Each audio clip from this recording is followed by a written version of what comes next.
दो पड़ोसी राज्यों के राजाओं में आपस में शत्रुता थी। एक राज्य का नाम था चंद्रलोक, दूसरे का नाम था सूर्यनगरी। चंद्रलोक के राजा का नाम था चंद्रसेन और सूर्यनगरी के राजा का नाम था सूर्यकुमार। एक बार चंद्रलोक के राजा को सूर्यनगरी के राजा ने बंदी बना लिया। राजा को छोड़ने के बदले में बहुत सारे धन की मांग की गई। चंद्रसेन ने अपनी रानी को संदेश भेजा कि राज्य कोष से धन निकालकर भेज दिया जाए, लेकिन उसकी पत्नी की ओर से कोई उत्तर नहीं आया। कुछ दिनों के बाद राजा सूर्यकुमार के दरबार में एक बांसुरी वादक आया। उसने इतनी मधुर बांसुरी बजाई कि राजा मुग्ध हो गए। उन्होंने बांसुरी वादक से आग्रह किया कि वह कुछ दिन अतिथि बनकर महल में रुके। बांसुरी वादक ने राजा की इच्छा को पूरा किया और महल में रुक गया।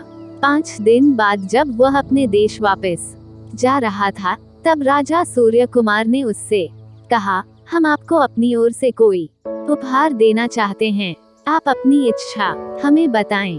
बांसुरी वादक ने कहा, महाराज, मेरा देश बहुत दूर है, रास्ता लंबा है। मैं चाहता हूँ कि आप मुझे सेवा करने के लिए एक गुलाम दे दें। उसने गुलाम के रूप में चंद्रसेन को मांग लिया। राजा ने ऐसा ही किया। बांसुरी वादक चंद्रसेन को लेकर चल दिया। जल्दी ही वे सूर्यनगरी से बाहर निकल गए। चंद्रलोक की राजधानी के पास पहुंचकर अचानक बांसुरी वादक गायब हो गया। चंद्रसेन ने उसे काफी ढूंढा। जब कुछ पता नहीं चला तो वे अपनी राजधानी वापस पहुंच गए। महाराज को यूं अचानक वापस पाकर सारे दरबारी अत्यधिक प्रसन्न हो गए। चंद्रसेन भी खुश थे, लेकिन वे अपनी रानी से बहुत नाराज थे।